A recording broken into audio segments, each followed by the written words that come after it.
আওলাদে রসুল আল্লামা তৈয়ব শাহ হুজুর রহমাতুল্লাহ আলাইহি হুজুর তিনি আকীদাগতভাবে পারফেক্ট সুন্নি, নির্ভেজাল সুন্নি, কোনো ভেজাল নাই, কোনো শিয়া আকীদা ওখানে পাবেন না। হুজুরের সিলসিলার সাথে থাকেন, কোনো সমস্যা নাই, টেনশন নাই। আমাদের দেশের অনেক বড় বড় পীর সাহেব আছে, এগুলি হক্কানি পীর না, এগুলি ভণ্ড পীর, যারা 2 রাকাত নামাজের ইমামতি করতে পারে না। জুমার নামাজে যদি খুতবা দেওয়ার জন্য বলা হয়, ওনার 2 পা কাঁপাকাঁপি শুরু হয়ে যায়। এরকম আসেনি না নাই? এই ধরনের ব্যক্তিরা যত বড় জুব্বা লাগাক, যত সুন্দর টুপি লাগাক, যত পোশাকি পরক, দাড়িও যদি রাখে, যে 2 রাকাত নামাজের ইমামতি এবং 2টা খুতবা দিতে পারে না, এই ধরনের ব্যক্তিদের থেকে দূরে থাকবেন।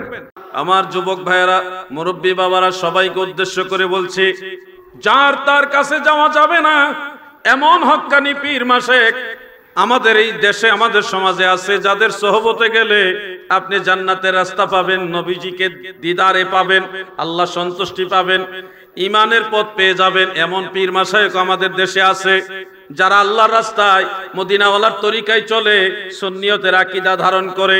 আবার এমন পীর সাহেবও পাবেন যাদের উব্বা জুব্বা আবা কাবা বিশাল বড় বড় আছে, মাগার নিজেরা নামাজ 2 রাকাত শুদ্ধ করে পড়তে পারে না, পড়াইতেও পারে না, একটা খুতবা ঠিক মতো দিতে পারে না। কিছুদিন আগে আপনাদের চট্টগ্রামে সম্ভবত একটা সেমিনার হয়েছে, ওই সেমিনারে আহলুত তাশঈ যারা শিয়া মতাবলম্বী যারা, তারা একত্রিত হয়েছে। আমরা দেখেছি কয়েকজন পীর সাহেবের কোরআন তিলাওয়াত, ওরে মারাত্মক তিলাওয়াত যে কষ্ট করে একটা, ইন্নামা ইউরিদুল্লাহু লিইউযহিবা আনকুমুর রিজসা আহলাল বাইতি ওয়া ইউতাহহিরাকুম তাতহীরা, এই আয়াতে কারিমা তিলাওয়াত করতে গিয়ে ওই পীর সাহেব আমার মনে হয় আহত হয়ে গেছে। তলদেশ দিয়ে আবার পানি নির্গত হয়েছে কিনা জানি না। এই ধরনের ব্যক্তিরা যদি পীর সাহেবের আসনে বসে যায়, তাদের ধারে কাছে যাবেন না, খবরদার বলে গেলাম। সত্যিকারে জিকির করবেন, ডোন্ট মাইন্ড। সত্য কথা বললে সবাই পছন্দ করবে না।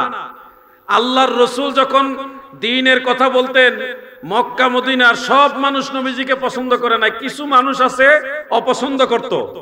স্বয়ং রাহমাতুল্লিল আলামিনকেও ভালোবাসতে পারে না এমন হতভাগাও ছিল, এখনো আছে। অতএব আমি কিছু সত্য কথা বলি, এগুলি আপনাদের জন্যই বলি। এর মাঝে কিছু মানুষ অসন্তুষ্ট হবে, হলেও আমার কিছু করার নেই, সত্য কথাটা আমাকে বলতে হবে।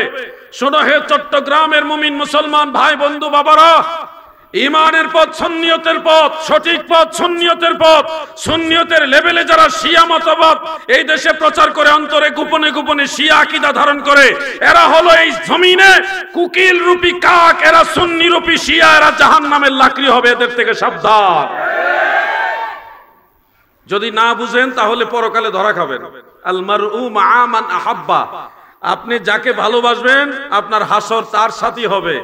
আওলাদে রসুল আল্লামা তৈয়ব শাহ হুজুর রহমাতুল্লাহ আলাইহি হুজুর তিনি আকীদাগতভাবে পারফেক্ট সুন্নি, নির্ভেজাল সুন্নি, কোনো ভেজাল নাই, কোনো শিয়া আকীদা ওখানে পাবেন না। হুজুরের সিলসিলার সাথে থাকেন, কোনো সমস্যা নাই, টেনশন নাই। আবার অনেক পীর পাবেন যারা একতরফা কথা বলতে বলতে সাহাবীদের গালি দিত দ্বিধাবোধ করে না, সাহাবীদের নিয়ে সমালোচনা করে। আমরা যারা সুন্নি, আমরা আহলে বাইত রাসূলকে মাথার তাজ হিসেবে মানবো, আসহাবে রাসূলকেও তাজিম করব। আমরা কাউকে সমালোচনার পাত্র বানাবো